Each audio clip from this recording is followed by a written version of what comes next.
dan dia akan perintahkan orang untuk mengimami sholat, dan dia akan pergi membakar rumah-rumah orang-orang yang tidak sholat. Maaf kalau ini dimuliakan oleh Allah Subhanahu wa Ta'ala. Orang yang melangkahkan kaki ke masjid itu harus niatnya dihadirkan. Niat yang melangkahkan kaki ke masjid adalah semata-mata untuk sholat. Dan syaratnya dia terlebih dahulu berwudu dari rumahnya. Dia berwudu kemudian memperbagus wudunya. Disebutkan oleh para ulama yang dimaksud dengan memperbagus wudu adalah wudunya itu sesuai dengan rukun-rukunnya, sesuai dengan syarat-syaratnya, dan sesuai dengan tuntunan Rasulullah SAW. Dan insya Allah kita sudah bagikan buku kecil yang bertuliskan apa? Sifat tata cara wudunya Rasulullah SAW. Bisa kita pelajari bagaimana cara wudunya Rasulullah sehingga bisa kita amalkan di dalam kehidupan kita sehari-hari.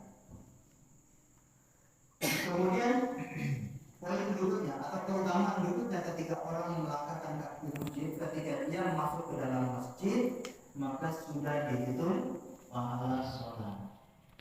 Kalau seandainya dia sholat sendirian di rumah, dia tidak melangkahkan kaki ke masjid, maka pahala melangkahkan kaki tidak dia dapatkan. Kemudian pahala menunggu datangnya sholat atau menunggu iqamah juga tidak dia dapatkan. Tapi kalau orang melangkahkan kaki ke masjid, ketika dia masuk masjid, pahala sholat sudah dia dapatkan. Kemudian dia akan melakukan amalan-amalan yang lain. Kalau orang datang ke masjid, paling tidak dia akan ikut sholat sunnah.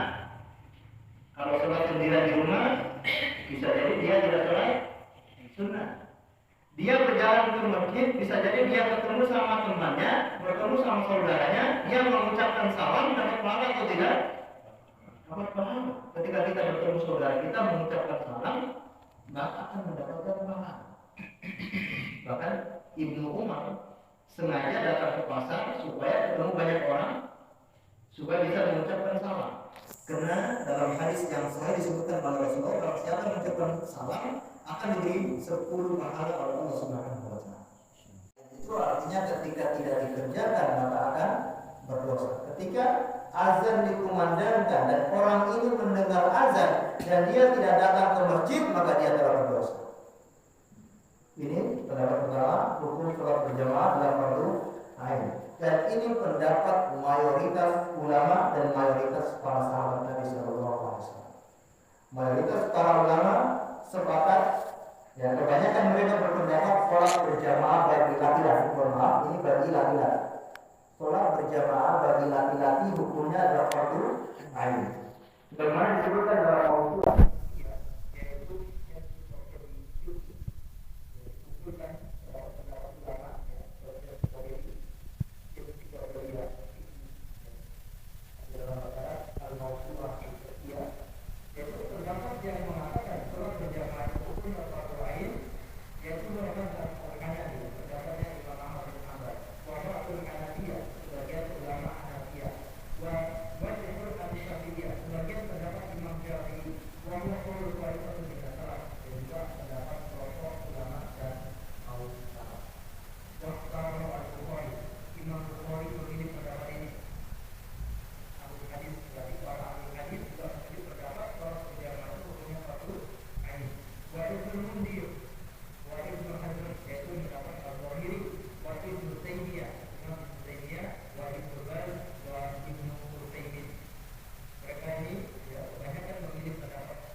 Bagaimana kalau dalam kondisi yang aman?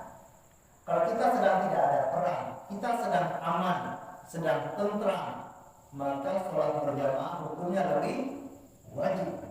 Inilah yang mendorong mereka berpendapat bahwasanya sholat berjamaah itu hukumnya fardu wajib.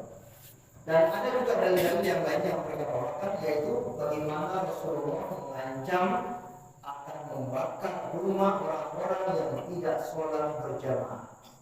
Dalam sebuah hadis yang sahih, Rasulullah SAW mengancam, bahkan bersabda, untuk mengumpulkan kayu bakar, dan dia akan perintahkan orang untuk mengimami sholat, dan dia akan pergi membakar rumah-rumah orang-orang yang tidak sholat berjamaah. Namun itu tidak jadi dilakukan oleh Rasulullah karena di dalam rumah ada para wanita dan juga anak-anak. Maksudnya apa? Seandainya kalau di rumah itu tidak ada para wanita dan anak-anak, Rasulullah sudah membakar rumah-rumah itu yang tidak ikut sholat berjamaah. Maka perkara sholat berjamaah ini sangat penting bagi umat Islam, terutama bagi laki-laki. Jangan kita sepelekan masalah sholat berjamaah. Bahkan sholat berjamaah itu akan membuktikan orang ini munafik atau tidak munafik. Ini lebih ekstrim lagi.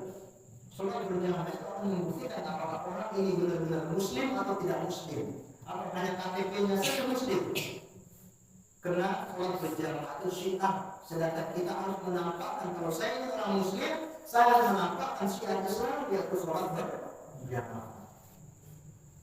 Sehingga para ulama yang berpendapat ini hukumnya fardu ain. Pendapat yang kedua hukumnya adalah fardu kifayah. Maksudnya ketika sebagian kaum muslimin sholat berjamaah, maka gugurlah kewajiban untuk sebagian kaum muslimin yang lain. Kalau sudah ada yang sholat berjamaah, berarti semuanya gugur.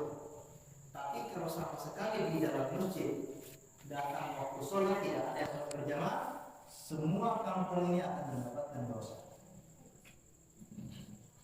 Ini juga PR-nya para takmir masjid, di mana pengelola masjid supaya selalu ada sholat berjamaah. Kalau tidak seperti itu, kita semua satu kampung akan berdosa. Ini pendapat Imam Ali dan yang lain. Pendapat yang ketiga, sholat berjamaah hukumnya adalah sunnah muakkad. Ini pendapat dari kalangan Syafi'iyah. Sunnah yang sangat ditekankan. Meskipun kita tidak melihat apakah ini wajib, ini fardu kifayah, ataukah ini sunnah muakkad, yang kita lihat adalah keutamaan yang besar ketika kita melakukan sholat berjamaah. Makanya Rasulullah SAW bersabda, "Man sami'a nida fala ya'ti fala sholata." Barang siapa yang mendengar azan namun dia tidak memenuhi panggilan itu, maka tidak ada sholat baginya.